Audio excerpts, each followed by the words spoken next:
jornada y ante todo quería hacer una reflexión personal. Me encuentro muy satisfecho con ella porque además me ha servido para reencontrarme con dos compañeros, como es Salvador ayer y hoy con Javier, que hacía tiempo que no coincidíamos. Javier Encina Carmona se licenció en medicina en el año 81, ejerce la nueva medicina de James, la nueva medicina germánica del doctor James, desde el año 2004 y estudió con Luis Felipe Espinosa y con el doctor Marco Fischer. Sin más, doy paso a la conferencia que nos va a dar Javier sobre la nueva medicina germánica y sí, cuando tú quieras, Javier. Gracias. Bueno, buenos días.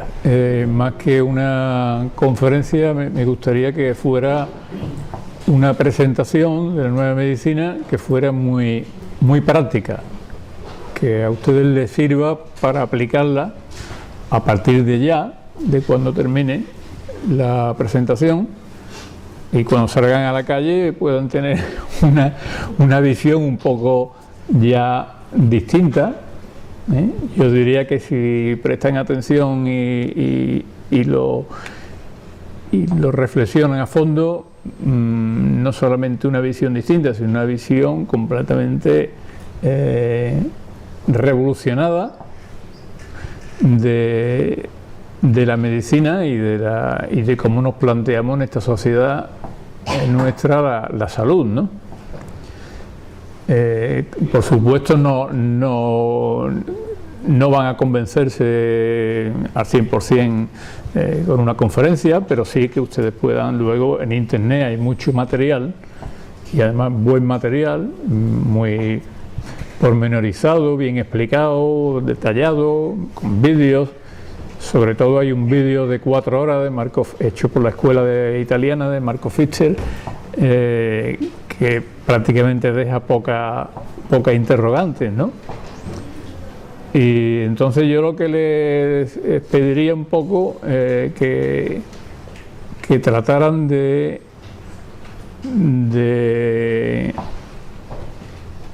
si conocen la famosa fábula de la mona que mete la mano en la jarra para coger unas nueces,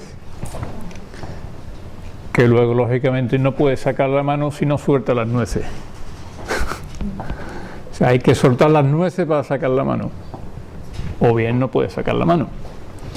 Las nueces representan nuestras ideas y nuestras creencias antiguas, las que nos han inculcado desde pequeños, desde que nacimos, y las que le inculcaron a nuestros padres, a nuestros abuelos, a nuestros tatarabuelos. E ir más atrás y tratar con sencillez, tratando de tener un poco la máquina de pensar, esa máquina automática que enseguida se adhiere a una creencia o a una tendencia. Yo soy de aquí y estoy en contra de los de allí, me gusta esta tendencia y estoy en contra de la otra, sino con mucha sencillez, tratando si uno no entiende algo, bueno, pues se para y trata de averiguar qué es lo que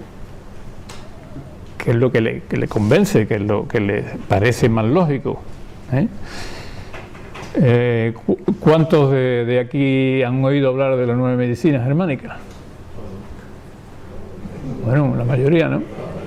¿Y cuántos conocen algo de la nueva medicina? Es un poco menos, ¿no? Bueno, bastante gente.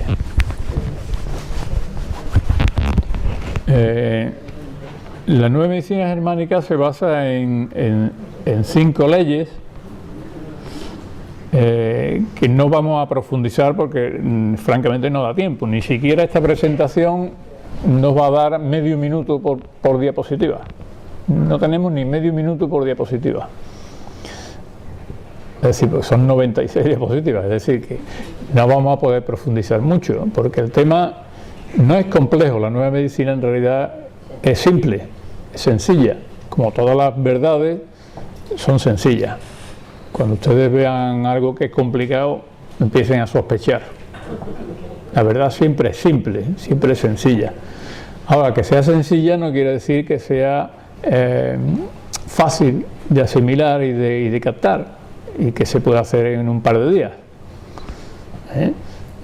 Por ejemplo, si queremos aprender a multiplicar cuando éramos pequeños, pues la multiplicación es algo muy sencillo, pero nos tuvimos que aprender las tablas de multiplicar, que era claro, un coñazo. Es decir, que era complejo, pero no era sencillo. Pues la nueva medicina igual. La nueva medicina tiene unos principios muy sencillos, muy elementales, muy biológicos, que es lo más sencillo que podemos encontrarnos, pero si tenemos que bajar a concretar cada detalle, pues hay mucha tela que cortar, ¿no? Ahí hay mucho muchos pormenores, pero tiene unas leyes que son casi matemáticas.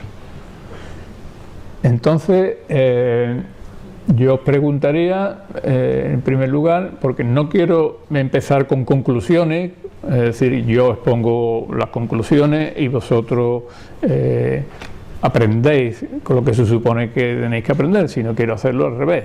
Es decir, quiero empezar exponiendo unos datos, unos hechos, y que vosotros vayáis llegando a esas conclusiones. Entonces, ¿cuántos sistemas nerviosos tenemos? Podéis hablar con total libertad, y el que en un momento dado no entienda algo, pues me interrumpe y me pregunta. Es decir, que se trata de que esto sea una cosa que os sirva, que no sea un rollazo que yo coloco y ustedes copiáis, sino que esto sirva verdaderamente para comprender. ¿Cuántos sistemas nerviosos hay? 2. Exacto.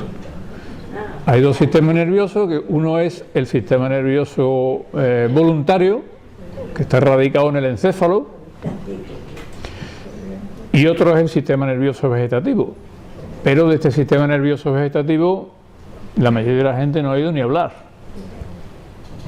Ahora modernamente se habla del cerebro intestinal, de que en el intestino hay un cerebro, como que si hubiera descubierto la pólvora. El sistema vegetativo es el sistema básico que nos mantiene con vida y que nos salva la vida casi siempre. Basta nada más que ver que si acercamos el dedo a una llama, un mechero, inmediatamente uno retira. Más que uno retira la mano se retira automáticamente. Antes de que podamos pensar nada, antes de que podamos decidir nada, de que podamos siquiera darnos cuenta de lo que está pasando, ya la mano se ha retirado. Porque es que no da tiempo. Si no fuera así, nos quemaríamos. Entonces, esto se ve muchas veces en accidentes. Hay accidentes de tráfico, por ejemplo, que una persona se ha metido en el único hueco del coche que no se ha aplastado. Y uno, cuando ve el estado del coche, dice: ¿cómo ha podido hacer esto? Pues el sistema nervioso vegetativo, que es el sistema automático, que es el sistema que mueve el corazón, el sistema que mueve la digestión, el peristaltismo de los intestinos, el sistema que mueve la respiración, los pulmones, el sistema que nos mantiene básicamente con vida automáticamente. Y este sistema, pues lamentablemente, la mayoría de la gente, como digo, no ha oído hablar en parte de él, pero es que los médicos tampoco le prestan atención. Que esto es lo más fuerte, lo más gordo. Los médicos no le prestan atención. Entonces este sistema vegetativo pues se compone de 2. Tiene un ritmo binario, un ritmo bifásico, alternante, que es el simpático y el parasimpático. En realidad, como dice el doctor Ángel Escudero, que luego hablaremos un poco de él, deberíamos de llamarlo al revés, porque el más simpático es el otro, es más simpático que el parasimpático, que el simpático, ¿no? El sistema simpático es el sistema de la lucha, de la alerta, que predomina durante el día, cuando estamos despiertos, porque durante el día es cuando tenemos que luchar, cuando tenemos que estar en la vida, pues resolviendo cuestiones, oponiéndonos a cosas,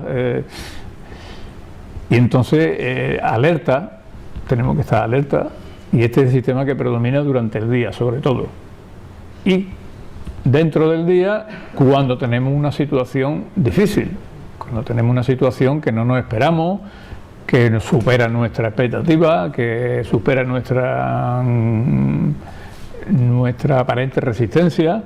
Entonces rápidamente vemos como se erizan los pelos, se acelera el corazón, nos sudan las manos, se nos seca la boca. Esto es muy importante, se nos seca la boca.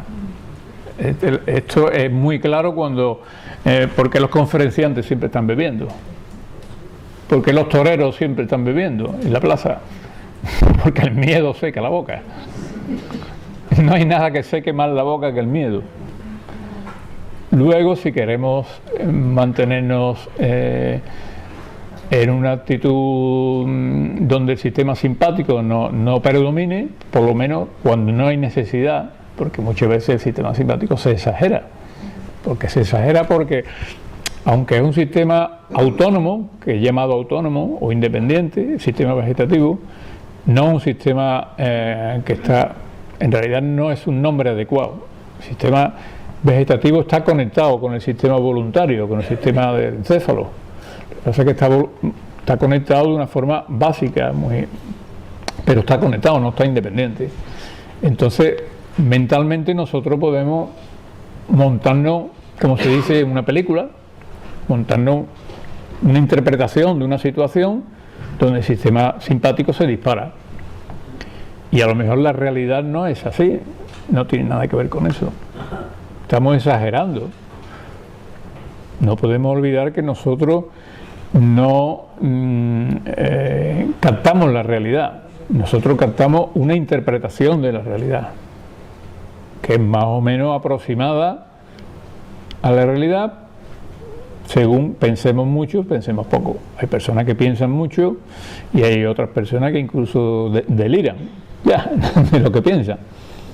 En realidad, pues la mayoría de las enfermedades y de las desgracias de la especie humana vienen de pensar demasiado. Es decir, que lo que debemos de aspirar ya en esta época es a tratar de dejar de pensar, de no pensar.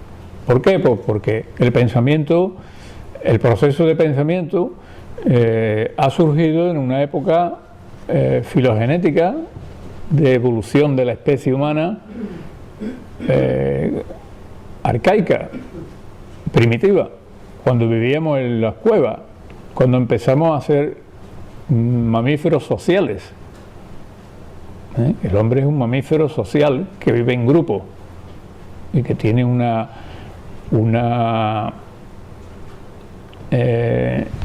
tiene una tendencia territorial, a defender su territorio, a tener un territorio, como otros muchos mamíferos, ¿no? Como los lobos, como los ciervos,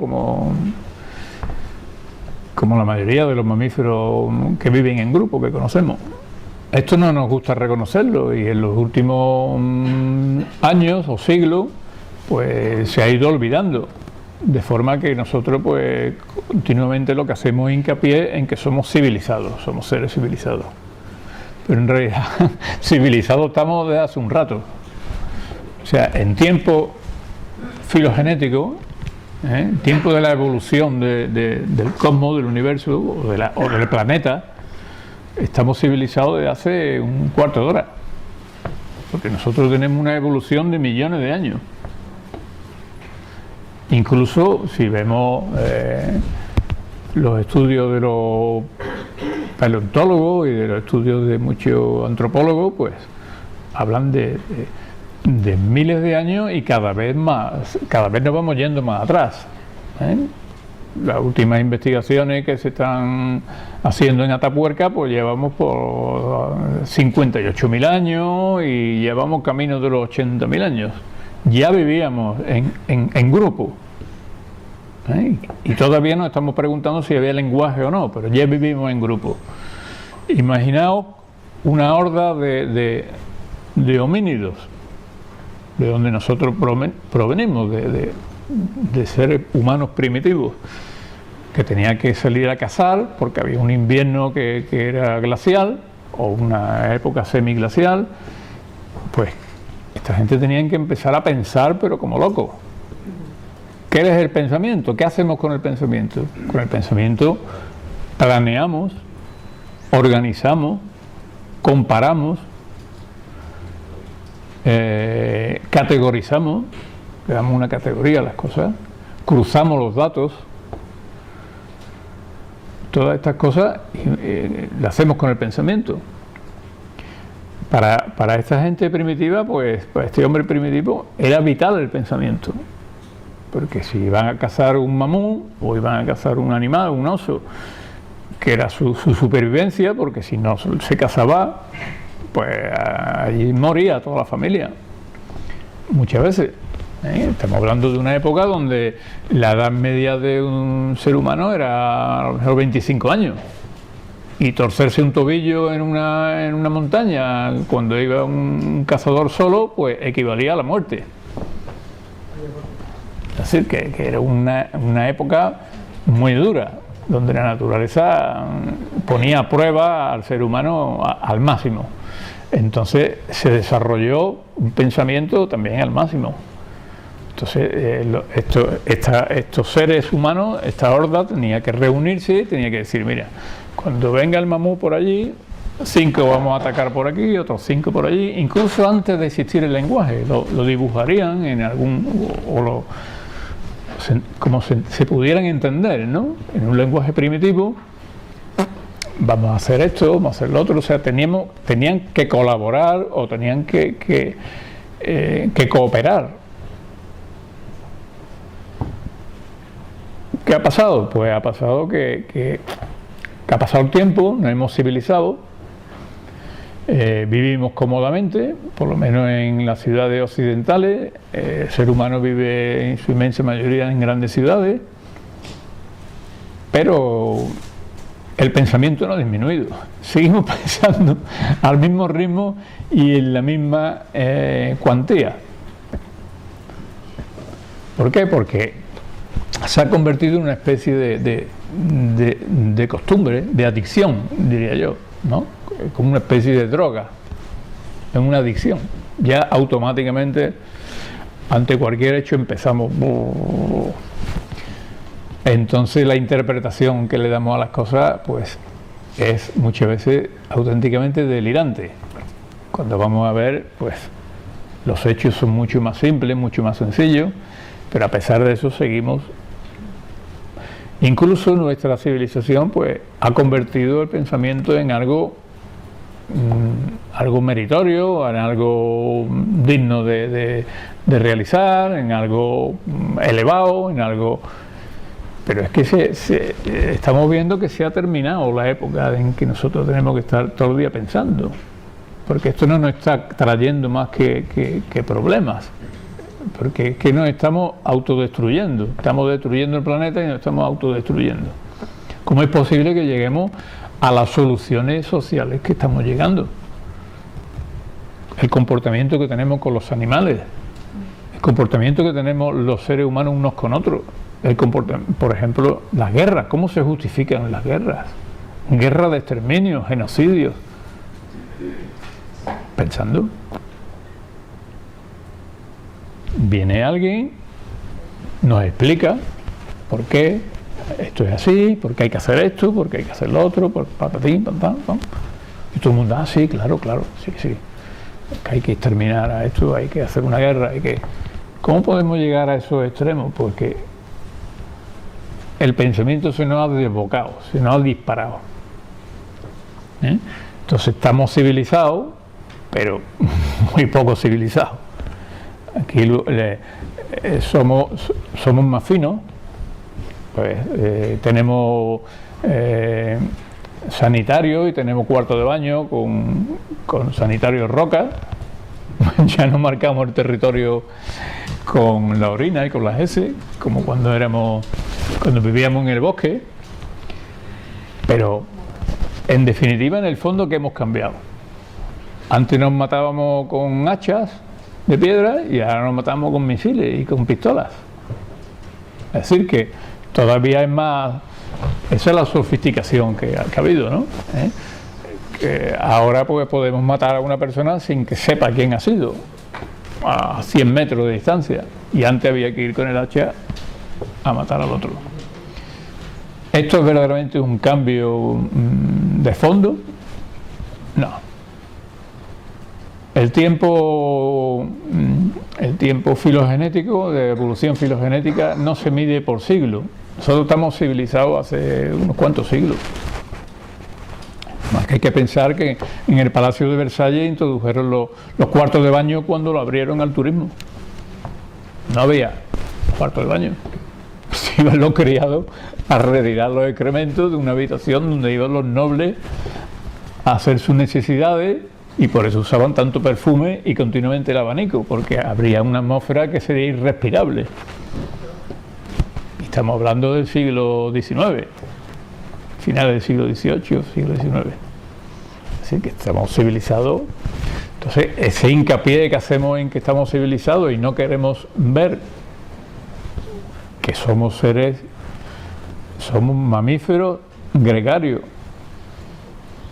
que vivimos en grupo y que tenemos una evolución ontogenética.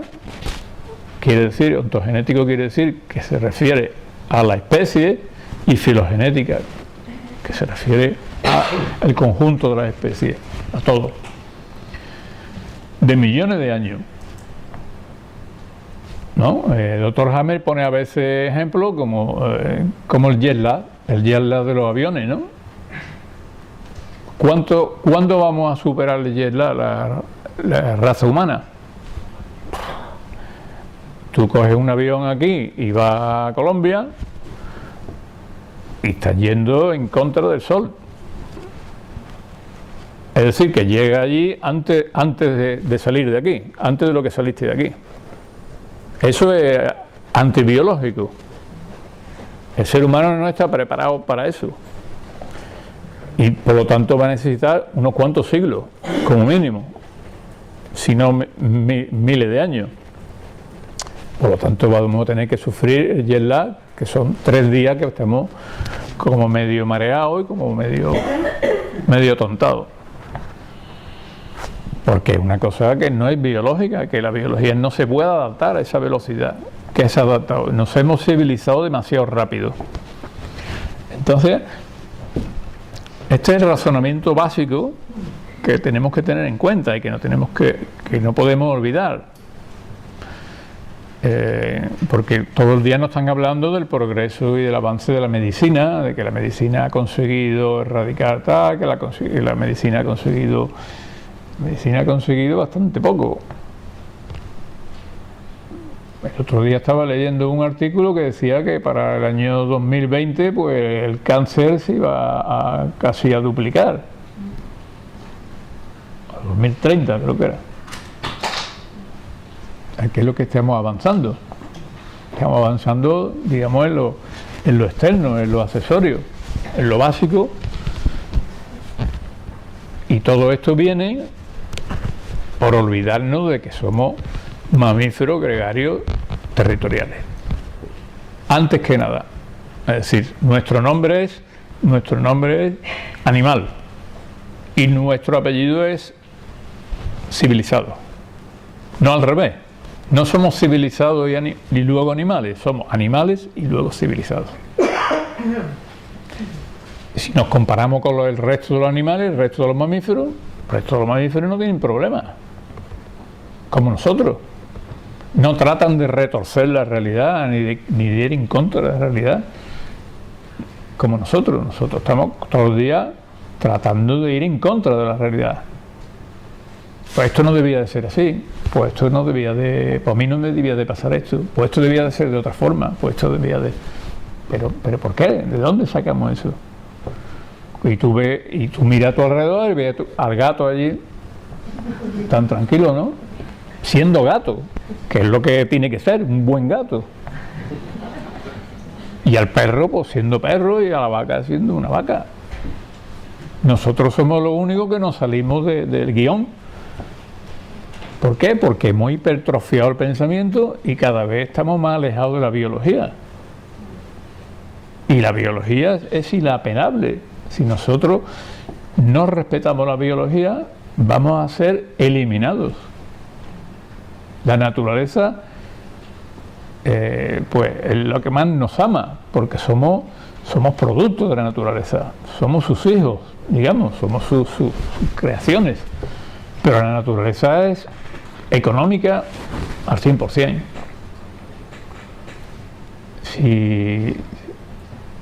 Si un elemento es como una gran empresa, si un elemento de la empresa, de la naturaleza, no funciona bien y cuesta más repararlo que sustituirlo, lo elimina y lo sustituye por otro nuevo. Si es más barato en términos energéticos repararlo, lo repara. Pero es que no desperdician ni un gramo de energía. Si se puede reparar económicamente, se repara. Si va a ser más caro energéticamente repararlo que sustituirlo por otro nuevo, ese individuo es eliminado. Que es lo que hace hincapié Hammer, que a la naturaleza no le importa el individuo, le importa la especie, el grupo. Eso es lo que nosotros, la visión que nosotros no tenemos. Nosotros no respetamos a los animales y no respetamos a nosotros mismos. Nosotros podemos ver cómo se somete a los animales a la crueldad que se somete gratuitamente en espectáculos, y ya no solamente en espectáculos, sino en la llamada investigación científica. La cantidad de monos, de cobayas, de ratones, de ratas, de perros. Son miles y miles y miles de animales que se sacrifican diariamente en una cosa que es una tontería. ¿Tú cómo vas a llegar a ninguna conclusión científica en un laboratorio martirizando a un mono o martirizando a perros? ¿Cómo aplicar eso al ser humano? No es posible entender esas conductas nada más que apelando a la hipertrofia que tenemos de pensamiento. Pensar. Y el pensamiento lo que hace es justificar. Entonces Hammer hace hincapié en eso, en que es más importante la especie que el individuo. Si hay contradicción entre la especie y el individuo, la naturaleza siempre se pone de parte de la especie. Esto es lógico. Es lo que haría cualquier padre de familia, ¿no? Velar por el conjunto de la familia más que por uno de los elementos que tienen un problema. No, bueno, este tiene un problema, pero es que luego hay 5 hijos y mi mujer. Entonces tenemos que velar por el conjunto. Y si hay que elegir el conjunto. Y hay que sacrificar al uno, a la minoría. Entonces la primera ley de la nueva medicina que descubre Hammer, porque Hammer lo que hace son descubrimientos, Hammer no inventa nada, Hammer lo que hace son descubrimientos a partir de su propia realidad, de que su hijo muere en un accidente, de un disparo accidental, tarda 6 meses en morir en una clínica, y entonces él tiene un cáncer de testículo. Entonces él se pregunta si ese cáncer de testículo puede venir de ahí, y más adelante si todos los cánceres pueden venir de algún conflicto. Entonces él llega al concepto de conflicto biológico. Hoy día hay tendencias, hay hay corrientes dentro de la medicina, ¿no?, como la biodescodificación, etcétera, que piensan que han avanzado algo porque hacen hincapié en lo emocional, en la parte emocional, que queda como más sofisticado, como más fino, ¿no? Otra vez volvemos a que no nos gusta ser animales, no nos gusta ser mamíferos sociales, nos gusta ser civilizados. Nos gusta pensar ahora en la psicología. El psicoanálisis tuvo un gran éxito, sin embargo, el psicoanálisis, ¿qué repercusión básica ha tenido? Pues muy poca, cada vez menos. Entonces, pues, se hace hincapié en que el conflicto que sufrimos cuando tenemos una enfermedad es un conflicto emocional, no es un conflicto emocional, es un conflicto biológico. Lo emocional viene después, y lo psicológico viene después. Es como el humo y el fuego. Lo biológico es el fuego y lo emocional es el humo. Que sí, que el humo, siempre que hay fuego hay humo, pero lo importante no es el humo, es el fuego. Entonces, que una persona, una madre vaya a cruzar una calle y el niño se le escape de la mano y lo atropelle un coche, no es un conflicto emocional, es un conflicto biológico. A cualquier mamífero social le pasa lo mismo. Esa madre probablemente va a tener un cáncer de mama. Y ese cáncer de mama, que es otra de los descubrimientos de Hammer, no es una desgracia, ni es un error, ni es una maldición. Ese cáncer de mama tiene un sentido biológico y es un recurso con el que nos ayuda la naturaleza, porque si no fuera así, probablemente las consecuencias serían mayores. ¿Qué pasa con ese cáncer de mama? Pues ese cáncer de mama lo que hace es lo que se constituye una hipertrofia de la glándula mamaria, donde se segrega leche muy concentrada y muy rica en proteínas. ¿Para qué? Pues para que el hijo que está en peligro y que está enfermo pueda sobrealimentarse y pueda salir adelante. Ese es el sentido primitivo, cuando nosotros vivíamos en la naturaleza, en el bosque. Ya no tiene sentido eso, pero la naturaleza sigue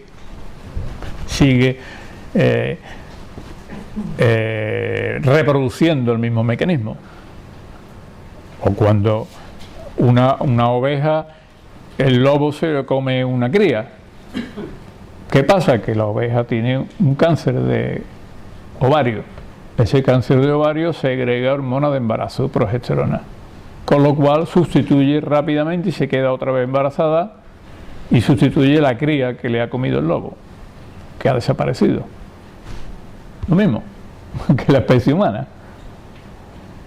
Lo único que pasa es que el ser humano ha desarrollado, ha hipertrofiado tanto el pensamiento, la capacidad de pensar.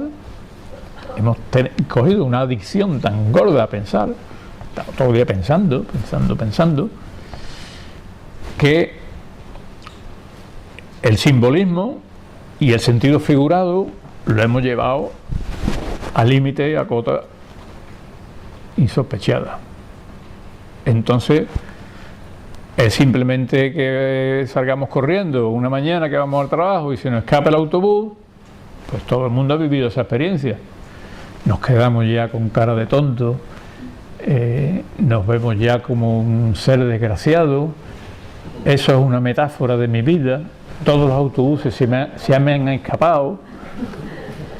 Pero bueno, ¿cómo se puede disparar el pensamiento de esa manera? No, hemos vivido toda esa experiencia. De un simple hecho que se te ha escapado el autobús y ya está, que no hay más. Que probablemente puede ser una suerte para ti, porque va a ocurrir algo, a lo mejor ese autobús luego puede tener un accidente y tú no vas ahí. No, nos montamos ya una historia y además lo peor de todo es que nos la creemos y nos contagiamos unos a otros de esto. Esto no es ninguna teoría, ni ninguna hipótesis, ni ninguna creencia. Estos son hechos biológicos. ¿Por qué es un hecho biológico? Pues nada más tenemos que pensar en las tres partes del cerebro. El cerebro tiene tres partes. El cerebro encéfalo. Una parte antigua, arcaica, que algunos llaman parte reptiliana, de cuando éramos reptiles, porque nosotros hemos sido reptiles y hemos vivido en el agua. Pero claro, hace millones de años. Nosotros hemos salido del agua y hemos desarrollado otra parte del cerebro. Cuando vivíamos en el agua solamente teníamos los órganos y los mecanismos y los recursos de supervivencia básicos: alimentarnos, excretar y respirar. No teníamos otras funciones. Empezamos a salir del agua y desarrollamos los riñones. Pues claro, teníamos que tener el mecanismo de hidratarnos y de regular los líquidos dentro, porque íbamos a salir del agua. Entonces las branquias se nos atrofian. Todavía hay tejidos que están aquí, que son restos de las branquias antiguas, que se inflaman en ciertos conflictos biológicos. Entonces se desarrolla el segundo cerebro hace millones de años también, que es el cerebro, que es el cerebelo, y es la sustancia blanca que está dentro del cerebro nuevo. El cerebelo ya es lo que nos capacita para protegernos. Pero claro, al salir del agua tenemos que protegernos del rozamiento y tenemos que protegernos del medio. Tenemos que desarrollar una piel gruesa. Primero una piel interna, un corion, y luego una piel superficial, una dermis y una epidermis. Luego, posteriormente, tenemos que desarrollar un esqueleto que nos permita movernos, que nos permita ya ponernos en pie, que nos permita... Ya pasamos a la fase de homínido. Es decir, que estas son las tres fases por las que se ha desarrollado lo que ha llegado a constituirse como el ser humano. La parte arcaica, reptiliana, con sustancia, con recursos básicos de alimentación, excreción y reproducción. Una parte intermedia, que está radicada principalmente en el cerebelo, de protección, donde se desarrolla no solamente la piel externa, sino todos los recubrimientos de protección de todos los órganos, de la pleura, por ejemplo, que recubre el pulmón, el recubrimiento del corazón, que es el pericardio, el recubrimiento intestinal, entre los intestinos, que son los mesos y el epiplón, todo lo que son recubrimientos, pieles, y luego, posteriormente, el esqueleto. Y al final se desarrolla el cerebro nuevo, el neoencéfalo, que ya es la sustancia gris. Ahí es donde nosotros somos ya, nos hipertrofiamos, nos disparamos. ¿Cómo será la cosa? Que el ser humano es el único mamífero que nace con su cerebro a medio desarrollar. Termina de desarrollarse fuera de la cavidad abdominal de la mujer, del útero. Si hemos visto los documentales de animales en la televisión, pues hemos visto que nace el elefante, nace el ñu, y enseguida se ponen de pie y tienen que seguir a la manada, si no se quedan allí y mueren. Allí no se puede uno parar y esperar la manada a que aprenda a andar el elefante o el nuevo ñu. Nosotros no, nosotros tardamos 10, 11 meses en andar. Nuestro cerebro está medio desarrollar cuando nacemos. ¿Por qué? Porque si se terminara de desarrollar no cabría por el canal del parto. Es tan gordo, tan grande, lo hemos desarrollado tanto que no cabe por el canal del parto. Y tiene que nacer el ser humano a medio de desarrollarse el cerebro nuevo, la sustancia gris.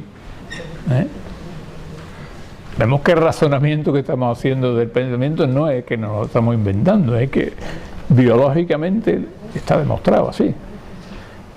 Y además, esto sin contar con que la corteza cerebral está plegada. Si la pusiéramos lisa, tendríamos como una corteza cerebral así.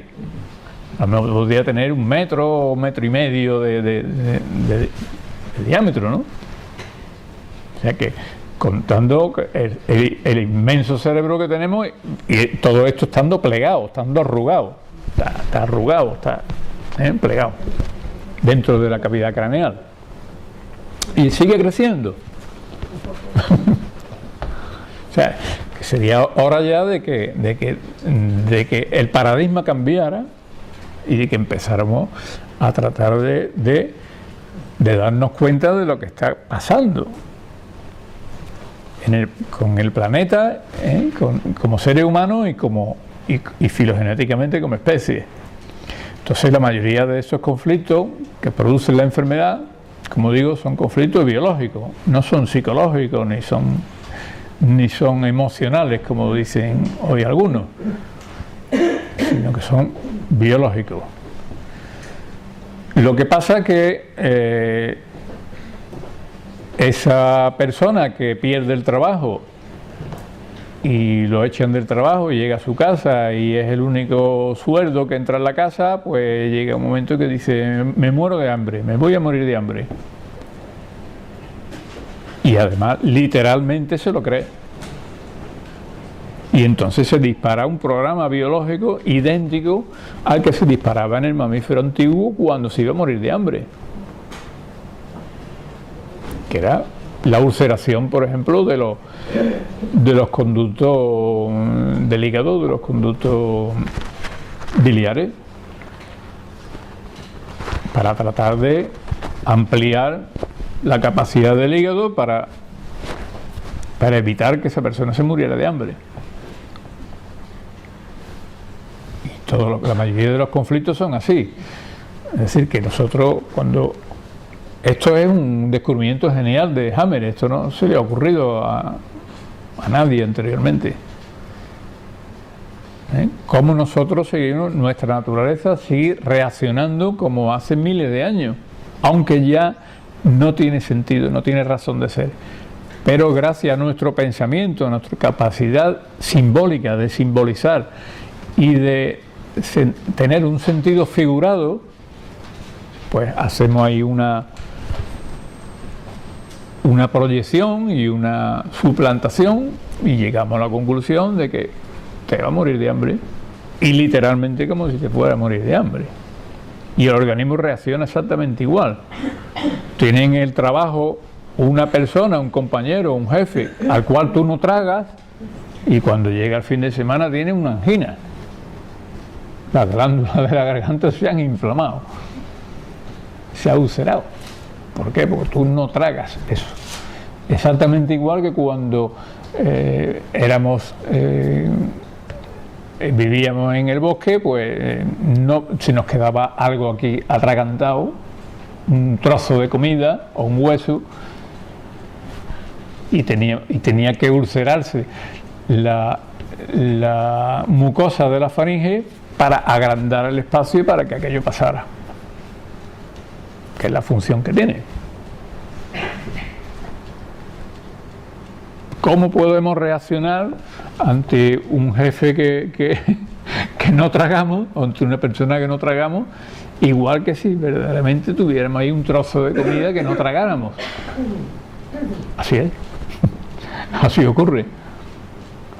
El cáncer de pulmón, por ejemplo, pues, que hay dos tipos de cáncer de pulmón principalmente: cáncer que son nódulos, pueden ser nódulos solitarios, o el cáncer que llaman en siembra o en suelta de globos, que son muchos nódulos. Este segundo lo provoca la mayoría de las veces el diagnóstico de cáncer en los hospitales. que muchas veces es un diagnóstico brutal y sin el más mínima sensibilidad y más mínima consideración hacia el enfermo. Usted tiene un cáncer terminal y como mucho le quedan 3 meses de vida. Esa persona va a desarrollar un cáncer de pulmón que es un recurso de la naturaleza que lo que hace es hipertrofiar los alveolos pulmonares y ulcerarlos para que la cantidad de aire que le llega sea mayor, porque está en peligro de muerte, y la muerte está relacionada con que no puedo respirar, que no me llega la respiración, no me llega el oxígeno. Como vemos, ya debíamos de dejar de hablar, dice Hammer, de enfermedades, sino empezar a hablar de programas sensatos con un sentido biológico. Son programas que se disparan cuando hay una situación de emergencia que nos supera. No son ni un error, ni una maldición, ni una casualidad. Son programas. Ya el epigenetista Bruce Lipton hace unos años dejó claro, viendo el comportamiento de la célula, que cuando la célula está amenazada por una emergencia contra su vida, no puede seguir realizando las funciones normales de alimentación y de protección y de excreción. Para sus funciones y se dedica exclusivamente a la emergencia hasta que la emergencia se resuelve, y así funciona el individuo entero, todo el organismo. Cuando hay una emergencia se paran las funciones.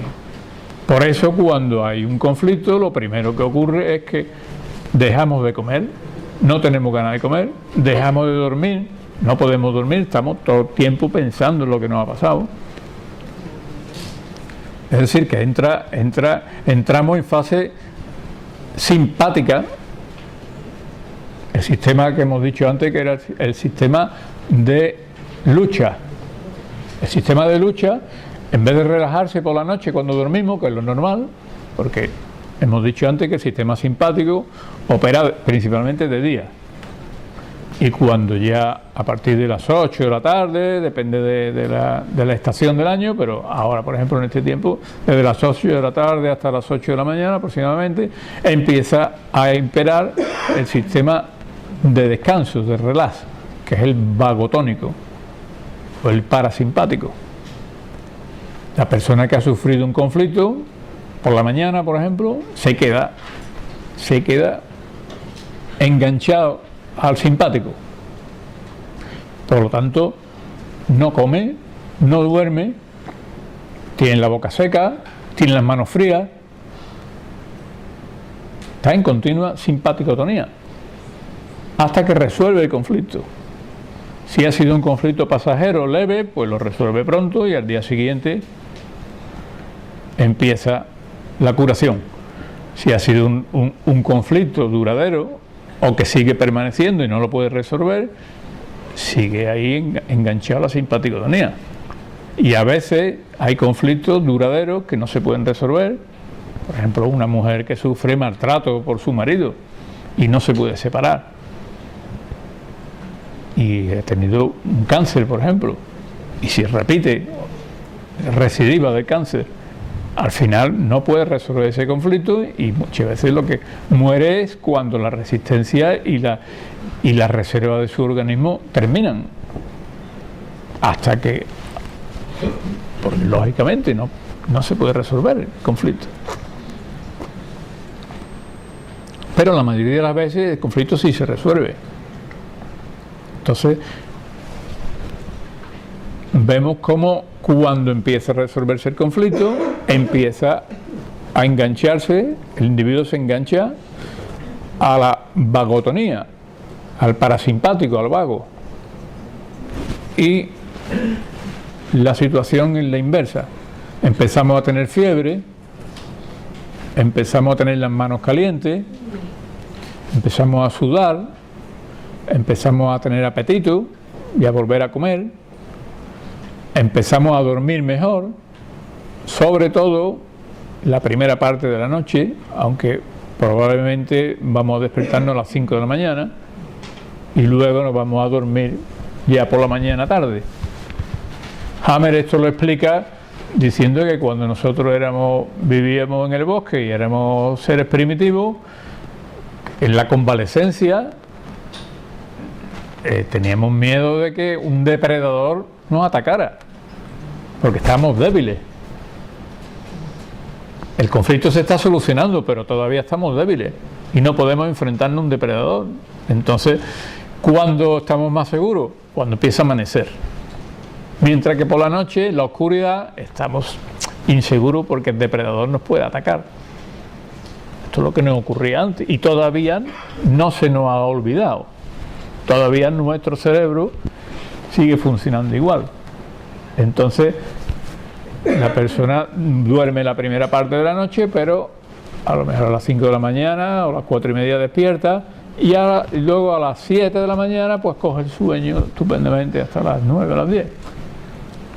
Está cansado porque ha tenido una lucha, ha trabajado, el organismo está esforzándose y eso produce un cansancio. Está cansado, está débil. Entonces, ¿qué es lo que me gustaría que usted aprendiera? Pues cuando su hijo llegue a casa con fiebre, no corran inmediatamente a llevarlo a urgencia, sino que lo primero que tienen que pensar es, ¿se está curando de algo? Es decir, que no es para preocuparse, sino es para alegrarse. Esto no quiere decir que sea una cosa inofensiva, hay que vigilarlo. Porque puede tener una fiebre de 42, de 41 y no puede estar un par de días con fiebre de 41. Esa fiebre hay que moderarla. Pero es para alegrarse porque se está curando de algo. Fiebre, dolor de cabeza, las manos calientes. A veces sí vuelve a tener apetito, pero lo que pasa es que la primera parte del conflicto, la parte de predominio simpático, esa no nos pasa desapercibido. Cuando el individuo tiene las manos frías, no duerme, está todo el día pensando en el trauma que ha tenido, tiene frío, para eso no va nadie al médico. Eso es que ha cogido frío. Pero cuando empieza la curación es cuando entra el calor, la fiebre y todos los síntomas, la inflamación, empieza la inflamación. Exactamente igual que cuando arreglamos una casa, cuando llamamos al albañil para que hagan una reforma en la casa, o cuando arreglan un edificio, una calle. Nadie dice que le están echando abajo la casa, ¿verdad? Pero hay muchas molestias. A veces hay que irse a un hotel porque no se puede soportar el follón que hay en la casa, los escombros que salen, la suciedad, el polvo, pero sabemos que se está arreglando la casa. Lo que no podemos pretender es que eso se arregle de la noche a la mañana sin molestia y sin problema. Pues el organismo es exactamente igual. El organismo tiene que tener una fase donde tiene que haber unas molestias y tiene que haber un tiempo donde se tiene que readaptar, y la curación pues, puede dar molestias, inflamación, fiebre, etcétera. Pero lo que hay que saber es que se está curando. Entonces, lo trágico de la medicina que se practica hoy día en Occidente es que cuando entra un paciente en el hospital, el médico no sabe lo mínimo que hay que saber: si se está curando o si está enfermando. Es que esto es lo mínimo que hay que saber. ¿Esto va para adelante o va para atrás? ¿Esto va bien o va mal? No saben. Es que ni se lo preguntan. Y digo trágico porque la mayoría de la gente, de los pacientes, entran curándose. Porque es cuando hay signos aparatosos y síntomas aparatosos que llaman la atención: fiebre, inflamación. Y muchos de ellos mueren curándose. por una mala interpretación del médico. El médico interpreta que está enfermando, que la enfermedad ha empezado cuando ha empezado la fiebre. No, la enfermedad ha empezado antes. Ahora es cuando se está curando. Ahora es cuando ha empezado la vagotonía, que es el ritmo vegetativo de descanso y de relax. Solamente usted lo que tiene es que vigilar que esa fiebre no suba mucho, que no dure mucho, que la persona no adelgace mucho, que no pierda demasiada proteína, que regularlo y vigilarlo. Pero no tiene que intervenir ni subvertir el proceso en absoluto.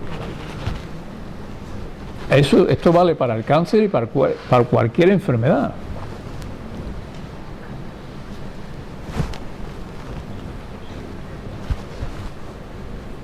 No sé, ¿tenéis preguntas o está pareciendo esto muy extraño o qué?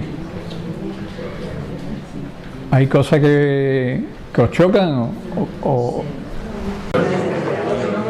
Vamos a terminar la jornada. Ahora me van pidiendo cosas cada vez más complicadas. Ayer, gracias por aguantarme cerca de 4 horas y ahora me piden que resuman 5 minutos de estas 4 horas. Pues la verdad que está complicado. Pero bueno, nos tocó inaugurar estas jornadas sobre la medicina integrativa. Definimos un poquito la medicina integrativa, intentaba aprovechar lo mejor de la medicina convencional y las nuevas medicinas que están surgiendo, la medicina de Hammer, el palo magnético. La medicina convencional, hicimos una pequeña historia de cómo ha transcurrido desde los pueblos primitivos. Llegamos efectivamente a la teoría germinal de las enfermedades infecciosas de Luis Pasteur y un poquito intentamos demostrar que quizás sea la mayor estafa científica de la historia de la medicina. Después vimos un poquito cómo había nacido y los fundamentos científicos del par biomagnético a partir de aquella frase de Claude Bernard de que lo más importante no era el germen sino el terreno que permitía que ese germen existiera y que quizá fuera el pH el aspecto determinante de ese terreno. Y al final terminamos un poquitín analizando qué está haciendo actualmente la industria farmacéutica. Dicen que es de sabio que cuando alguien te engaña, por lo menos la próxima vez dudes de ello. Y la verdad es que pusimos unos cuantos ejemplos de cómo estos engaños son repetidos. Bueno, uno se queda un poquito con que tenemos que luchar con esa publicidad. Decía Hitler en Mi lucha, que para transformar una mentira en verdad solamente había que repetirla el suficiente número de veces. Y es lo que hace un poquito la industria farmacéutica con nosotros cuando nos bombardean con tantas cosas y tantas historias que esto. Yo creo que poco más, ¿no? La verdad es que eso es un poquito el resumen de lo que expusimos ayer durante 4 horas, ¿no? Y poco más. Muchas gracias, Salvador. O cuando tú quieras. Cuando quieras. Bueno, yo solamente decir que una parte, incluso alguna parte importante del tema de la nueva medicina se ha quedado en tintero. Pero, claro, por falta de tiempo, porque el tema es muy amplio. Entonces yo he preferido aclarar conceptos y que vosotros pudierais preguntar vuestra duda, a dar ahí un repaso exhaustivo de la A a la Z de la nueva medicina, que creo que serviría de poco. El que quiera profundizar, incluso se puede hacer un experto en nueva medicina casi sin asistir a cursos. Si ve todo lo que hay en internet y lo estudia, incluso pues hay una editorial que es la que distribuye los libros de Hammer, que se pueden pedir los libros, y claro, en español hay poco, hay introducciones y hay resúmenes, pero la mayoría, el grueso, pues no está traducido al español. Los 3 tomos grandes del sistema de Hammer no están traducidos, están solamente en inglés, francés y alemán. Pero bueno, dentro de poco yo espero que estén ya que el público pueda ya adquirirlo y que puedan se le pueda dar difusión. Tampoco me parece tan grave o tan indignante que la nueva medicina germánica se esté tardando tanto en en implantarse. Pues si pensamos que esto empezó a descubrirlo Hammer en el año 81, pues estas cosas, un cambio de paradigma tan grande, porque esto es un cambio de paradigma, esto no es una reforma de la medicina, ni siquiera una revolución, esto va más allá, esto es un cambio de paradigma. Porque si vosotros pensáis, algunas de las cosas que hemos estado aquí son revoluciones, es darle la vuelta a la tortilla, pero de 180 grados. Tratar de pensar de una manera opuesta como nos han enseñado hasta ahora. Entonces, estos cambios de paradigma tan gigantescos, tan brutales, necesitan un tiempo para adaptarse. Y hemos dicho antes que la bióloga Liz Margulis decía en un libro que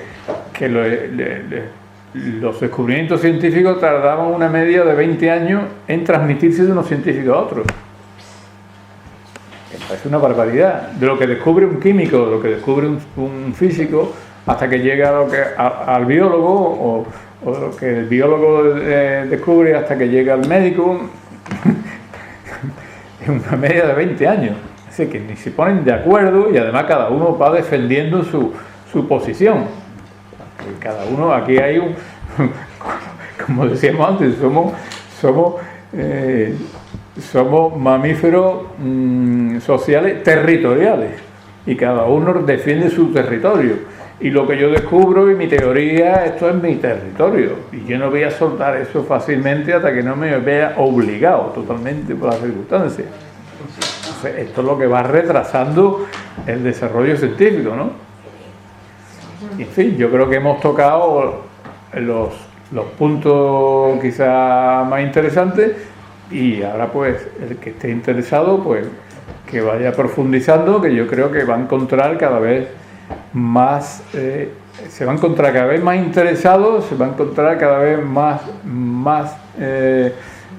sorprendido y asombrado y cada vez va a encontrar más satisfacción, porque cada vez esto lo va a aplicar a su vida y va a encontrar una manera de proceder consigo mismo y con su familia y con sus allegados completamente diferente y mucho más eficaz que antes. Y además, ahora lo que os va a pasar después de esto, porque esto también es una especie de catarsis, ¿no? Esta conferencia también sirve un poco de catarsis. Ahora cuando vosotros salgáis de aquí, dentro de un rato, mañana, la semana que viene, durmiendo por la calle, vais a tener flash. Y de pronto vais a caer y vais a decir, esto es lo que le pasó a mi cuñada cuando se enfermó fulanito que tuvo el cáncer de mama. Esto es lo que le pasó a fulanito cuando lo despidieron del trabajo que tuvo un problema de riñón. Y vaya a caer en muchas cosas de estas. La característica principal de cuando se cae y cuando esto es transformador es que esto está como grabado ahí dentro. O sea, es algo más que un recuerdo, es como una grabación donde nosotros nos acordamos del día que era, de si hacía sol, si estaba nublado, de la habitación donde estaba sentado cada uno, de los colores, de una auténtica grabación. En el momento que nosotros nos surge un flash de esto, a mí me gusta llamarlo flash porque es como un flash. A veces en la consulta a mí las personas salen llorando, me piden agua, tienen que ir al baño porque es como que caen ahí. En ese momento el cerebro da orden de que eso se libere y empieza la curación. Y a nivel colectivo pues también ocurre igual. Vaya a caer en muchos casos que vosotros pues no os acordabais y ahora muchos de vosotros vais a enlazar los cabos y vais a conectar las cosas y vais a ver que esto tiene una aplicación práctica y que no es lo que se está diciendo en teoría, sino que verdaderamente es lo que ha ocurrido en la vida. O sea, que ha ocurrido ya, que no tenéis que aprender, sino que tenéis que recordar lo que ya ha ocurrido. Quién tuvo cáncer en la familia, quién tuvo una neumonía, quién tuvo y por qué, y vaya a relacionar las cosas. Muy bien, pues muchas gracias, Javier. De nuevo, muchas gracias a Salvador. Ha sido un orgullo.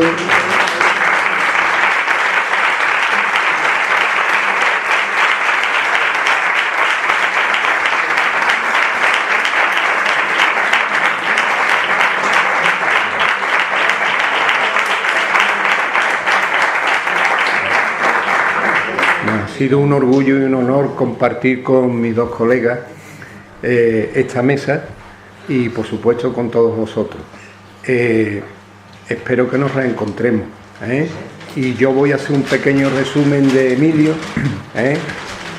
Emilio ha destacado que la muerte no existe, que identificamos al coche con el conductor, que las enfermedades y la muerte son procesos propios del coche, siempre sabiendo que el coche es el cuerpo físico y el conductor es el ser espiritual.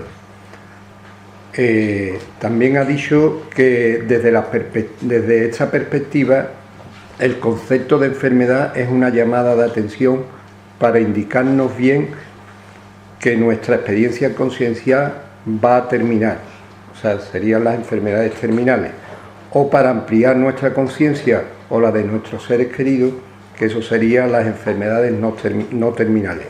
En definitiva, lo importante es cómo se vive la enfermedad, si se es consciente desde este punto de vista, hay que tenerla desde el punto de vista del conductor, y que la muerte no existe. Y nada más. Muchas gracias a todos.